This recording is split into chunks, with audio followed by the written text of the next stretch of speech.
I'm Andrew Feldstein of Feldstein Family Law Group. When parents decide to divorce or separate, the drastic changes in the family and home can be difficult for any child to understand or accept. When dealing with children's issues, I emphasize to my clients the need to communicate with the other parent, to work together, and to prioritize the child's needs and interests before their own. This approach is even more necessary when a non-neurotypical child is involved. Non-neurotypical children, those on the autism spectrum, dislike disturbances in routine and do not adapt well to change. Divorce, separation, and the resulting transition to a post-separation family can be especially difficult and terrifying for non-neurotypical children as it disrupts the stability and routine they depend on. It is crucial for parents of non-neurotypical children to be in agreement on major decisions, such as the child's care, well-being, medical treatment, and special education needs. Many children on the autism spectrum require counseling, therapy, and other specialized programs. If parents cannot cooperate or come to an agreement with respect to a child's medical and educational needs, they risk preventing their child from receiving necessary treatment.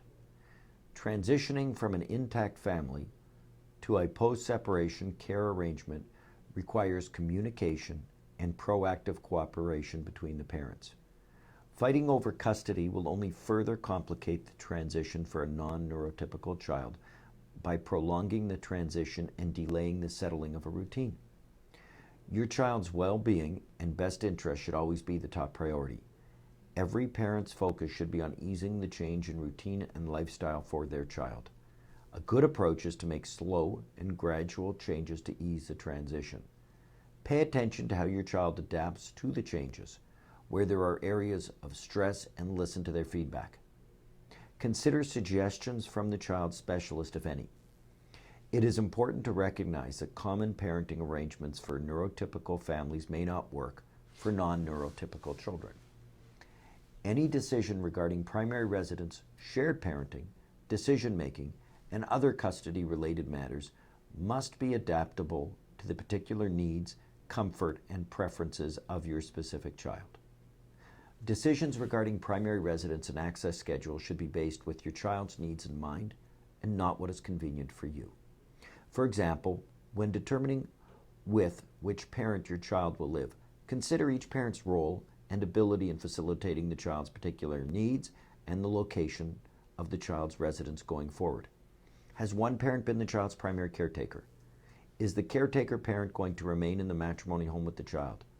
Which parent is better at handling homework with the child? Can the other parent do the same? Is the child more comfortable with one parent's cooking? What was the routine like prior to separation? Furthermore, the typical equal time or shared parenting arrangement requires transporting children between two different households to spend time with each parent. This is convenient for parents as it often minimizes contact with their former spouse. However, some non-neurotypical children find the movement between two different routines and spaces highly stressful and unpleasant. As an alternative to the traditional shared parenting arrangement, consider having the child remain in their primary residence where the other parent can visit and have their parenting time. The issues I have discussed are just a few to keep in mind. Remember that being proactive and cooperative in a separation involving autistic children is central to a successful transition and going forward.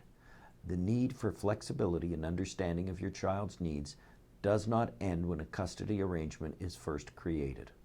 Laying a foundation for effective communication and co-parenting early on can only benefit your child going forward.